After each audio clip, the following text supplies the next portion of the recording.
T'es-tu déjà retrouvé dans une pièce pleine de monde et t'es pourtant senti totalement invisible ? C'est presque comme si tu étais coincé sur une île déserte, incapable de communiquer avec qui que ce soit. Nous sommes tous passés par là, mais si la solitude est un compagnon trop fréquent dans ton quotidien, sache que tu peux y remédier. Avant tout, tu dois savoir que quand tu te sens seul, tu n'es pas seul. Je sais, ça semble paradoxal. Mais ce sentiment est plus commun que tu le crois. La psychologue Lisa Firestone affirme que sur 20 000 adultes, près de la moitié se sentent seuls. Tu vois, les humains sont des êtres sociaux, et c'est le cas depuis des milliers d'années. C'est ce que l'on apprend des tribus antiques et des colonies dans l'histoire. Tu dois t'en souvenir, tu as été suffisamment attentif à l'école. Les tribus antiques se sont formées pour survivre dans un environnement naturel rude. Mais même si l'on ne chasse pas notre nourriture et qu'on n'essaie plus de fuir les prédateurs aujourd'hui, notre instinct nous pousse toujours à être avec les autres. Dans le cas où tu te sens moins connecté ou si tu as du mal à établir des connexions, le sentiment de solitude est déclenché par l'esprit en tant qu'instinct de survie. C'est un rappel inné que tu dois continuer à établir des liens sociaux pour survivre.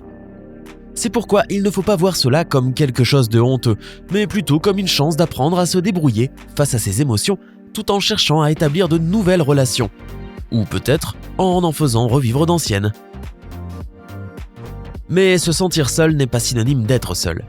Un moment solitaire peut être un moment serein nécessaire pour se détendre et peut-être se remettre à ces loisirs que tu n'as plus le temps de faire, ou juste ne rien faire. Il faut bien admettre que ça fait du bien de dormir et de rattraper un peu de l'indispensable temps pour soi. Cela ne signifie pas que tu es seul. La solitude, c'est quand tu as l'impression de n'avoir personne à qui raconter des choses qui ont de l'importance pour toi. Tu crois être déconnecté de tout ton entourage, alors que tu as terriblement besoin de leur acceptation. Dans le monde moderne dans lequel nous vivons aujourd'hui, l'un des nombreux lieux vers lesquels on se tourne pour se faire accepter socialement, ce sont naturellement les réseaux sociaux. Ils nous permettent de nous faire des amis et de rester en contact avec des gens du monde entier d'un simple clic. Mais cela prive également les gens de leur capacité à discuter et à sociabiliser en personne, de manière régulière. La communication en ligne manque d'une touche personnelle et peut souvent cacher les véritables émotions exprimées. Éclates-tu réellement de rire chaque fois que tu écris LOL ? Exactement.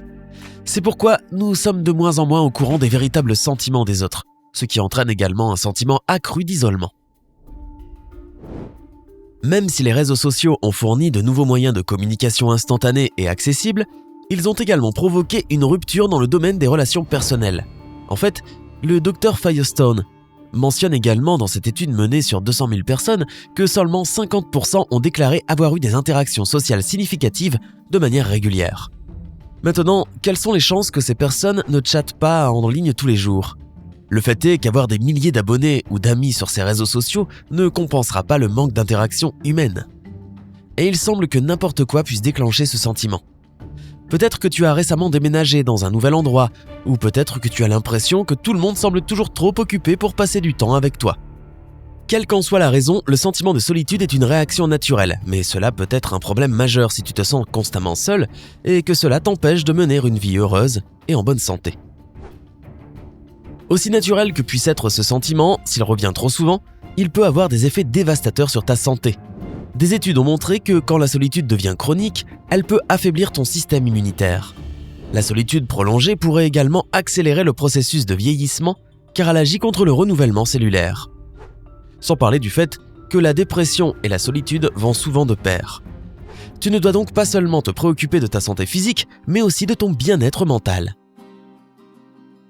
Le pire dans la solitude, c'est qu'une fois qu'elle t'attrape, tu as bien du mal à établir des connexions sociales. Donc, cette routine solitaire devient un cercle vicieux presque incassable. Mais j'ai dit presque. La bonne nouvelle, c'est que tu peux y remédier. Numéro 1, reconnais le problème. L'une des choses les plus importantes est de reconnaître que ta solitude est devenue un problème, qu'elle t'empêche d'atteindre tes objectifs ou simplement de vivre ta vie. Nier tes sentiments et dire « ça finira bien par partir » ou « je vais juste me distraire avec le travail » n'est pas la meilleure façon de régler le problème. Tu dois admettre le souci avant de pouvoir commencer à t'y attaquer. Numéro 2, sache que ce n'est pas de ta faute. Souviens-toi que cela arrive à tout le monde et que c'est un sentiment naturel, tout comme la colère, le bonheur, l'embarras ou l'amour. Tu n'es pas bizarre, maladroit ou marginal juste parce que tu te sens totalement isolé, même quand tu es entouré de gens. Peut-être que la beauté ou le fardeau de l'être humain est que l'on ne peut pas contrôler ce que l'on ressent. Tu ne peux pas choisir ce que ton cœur te dit.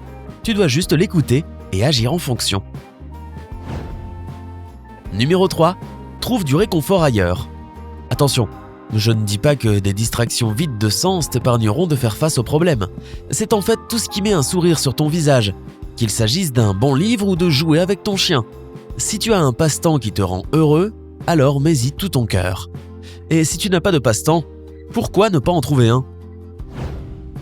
Numéro 4. Lève-toi et active-toi.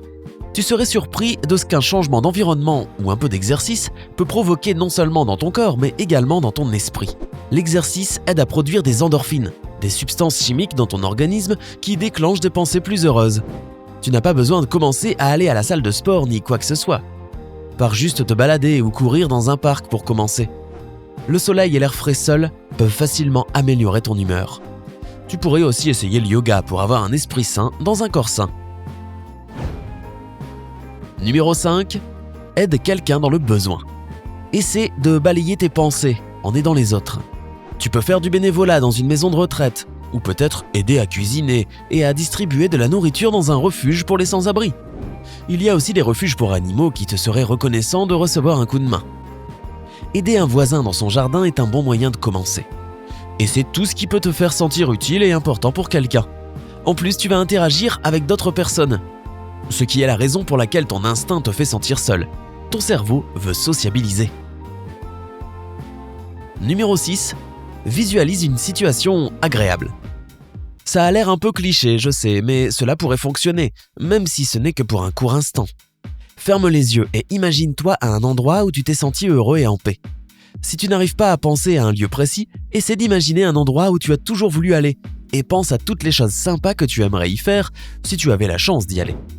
Et surtout, si tu as les moyens de sortir de chez toi et de voir le monde, alors voyager est toujours un excellent moyen de sortir d'une impasse.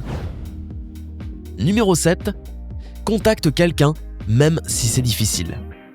Cela peut sembler une contradiction. Comment peux-tu parler à quelqu'un si tu as l'impression de ne pouvoir te tourner vers personne ? Il peut être difficile d'y parvenir si tu te sens seul au monde, mais pense à quelqu'un qui te fait généralement te sentir bien dans ta peau ou qui te fait rire facilement. Tu n'as pas besoin de parler de tes sentiments si tu n'en as pas envie, mais prends juste ton téléphone et établis un contact d'une manière ou d'une autre. Cela peut sembler difficile au début, mais si tu persévères, alors cela deviendra rapidement une seconde nature. Et une fois de plus, envoyer un message virtuel ne suffira pas. Appelle quelqu'un ou, mieux encore, donne-lui rendez-vous pour manger et simplement en discuter. Qui sait ? La personne en question traverse peut-être la même chose que toi et ton appel ensoleillera sûrement sa journée à elle aussi. Numéro 8. Commence un journal. Les thérapeutes le recommandent depuis des années parce que cela fonctionne vraiment. Se sentir seul signifie que tu penses n'avoir personne à qui t'adresser. Ou peut-être que tu n'as simplement pas beaucoup d'amis, mais tu as besoin d'un exutoire pour tes émotions. Un journal crée un espace sûr dans lequel exprimer tes sentiments. Il ne te jugera pas, ne changera pas de sujet et ne t'interrompra pas. Il est juste là pour que tu puisses dévoiler tout ce que tu as à l'esprit. Et bien sûr, n'oublie pas qu'il est bien évidemment possible de combiner plusieurs ou toutes ces méthodes. Si tu as d'autres conseils pour en finir avec la solitude, ou si tu veux partager ta propre expérience, n'hésite pas à nous en faire part dans les commentaires ci-dessous. N'oublie pas d'aimer cette vidéo, de la partager avec tes amis et de t'abonner à notre chaîne pour rester du côté sympa de la vie.